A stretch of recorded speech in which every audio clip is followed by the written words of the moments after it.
Bonjour et bienvenue dans cette édition de Business Africa. Je suis Afolake Oyinloye. En titre cette semaine, les stocks kenyans au plus bas cette année devraient encore chuter. Les États-Unis augmentent les importations de pétrole brut nigérian de 287%. Première foire commerciale du Congo à promouvoir la menuiserie et la boiserie. Le marché boursier du Kenya, qui est le plus important en Afrique de l'Est, a vu sa fortune s'amenuiser. Une baisse à l'origine de sa dévalorisation. Les investisseurs nationaux favorisent les obligations et les acheteurs étrangers, pour leur part, s'attendent à des évaluations moins élevées. On présume que le marché ou les cours des actions pourraient à nouveau subir une nouvelle baisse. Reportage de Michael Odouard et Stéphane Cognier. Les actions cotées en bourse sont en chute au Kenya alors que les investisseurs sont de plus en plus inquiets du climat sociopolitique à quelques mois des élections générales d'août prochain. D'après les analystes, le marché financier pourrait connaître davantage de perturbations avec l'émission d'obligations par les investisseurs nationaux et l'attente d'une dévaluation par ceux de l'étranger.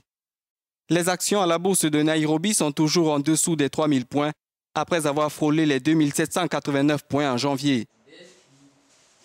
D'après la NSE, la Nairobi Stock Exchange, les revenus au cours de l'année 2017 devraient baisser d'au moins 25%. D'après ses responsables, ceci est le résultat des mauvaises performances enregistrées l'année passée. Il s'agit des plus faibles évaluations d'actions notées sur la plus importante place financière des sous-régions d'Afrique centrale et d'Afrique de l'Est depuis 2009. L'inquiétude des investisseurs va au-delà de l'environnement politique. Ces derniers envisagent également des perspectives négatives à court terme pour le secteur bancaire kényan, suite à l'introduction d'une nouvelle loi imposant un plafond sur les taux d'intérêt. Plus globalement, d'après certains analystes, l'économie kenyane ne présente pas une forte résilience et est constamment affectée par les chocs extérieurs. Le gouverneur de la Banque centrale annonçait ainsi le mois passé que la croissance économique du Kenya devrait passer à 5,7% cette année contre 5,9% en 2016.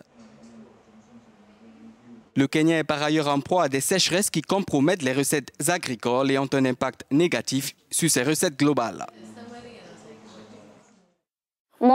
Pour en savoir plus, nous avons depuis Mombasa au Kenya, William Odhiambo. Il est analyste financier. Bienvenue dans ce programme. Le marché boursier du Kenya est actuellement à plus de 3 ans de baisse avant les élections en août. Qu'est-ce qui pousse les investisseurs à abandonner leurs actions ?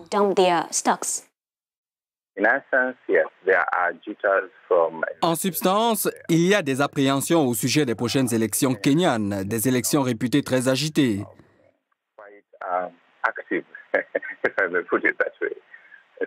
D'autre part, nous avons la sécheresse dans une partie du pays. Cela impactera les importations. Cela signifie qu'il y a risque de renchérissement des affaires, ce qui risque de décourager les investisseurs.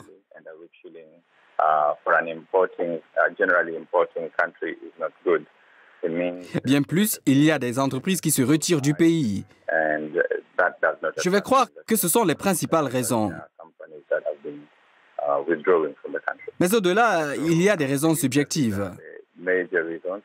Vous savez qu'il y a des investisseurs qui se retirent du marché et non pas forcément pour des raisons logiques. Cela est parfois dû à l'émotion. Tout ceci conduit naturellement à une lente hausse des prix sur le marché. Je crois que ce sont les raisons pour lesquelles les affaires tardent à décoller.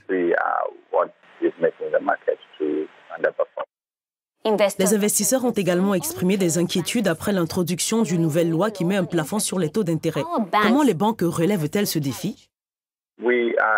Nous sommes dans une situation où l'économie ne tourne pas à son rythme normal parce que les banques ne prêtent pas aux petits commerçants.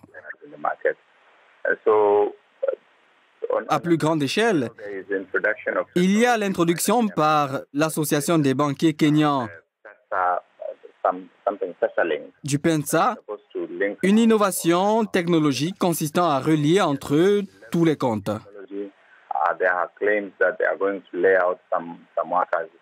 Il y aura donc effet de levier grâce à la technologie. Ils prétendent qu'ils vont réduire le nombre de travailleurs et par conséquent limiter leur masse salariale.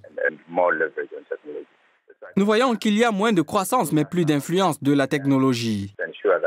Voilà donc quelques changements consécutifs à la nouvelle loi bancaire.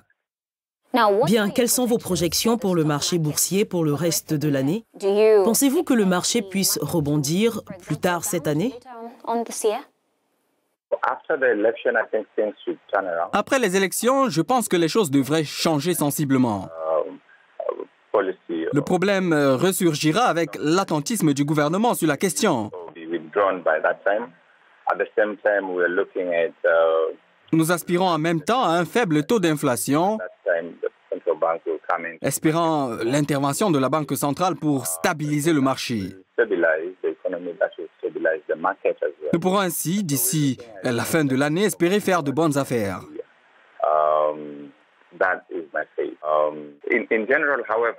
En général, lorsque les investisseurs étrangers arrivent, ils se rapprochent des grandes entreprises comme Safaricom et les brasseries d'Afrique de l'Est,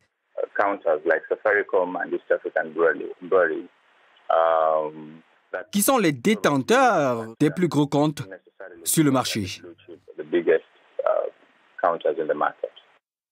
Merci d'avoir été des nôtres. Plus tard, nous vous emmènerons au Congo pour vous faire découvrir la toute première foire de menuiserie et boiserie du pays.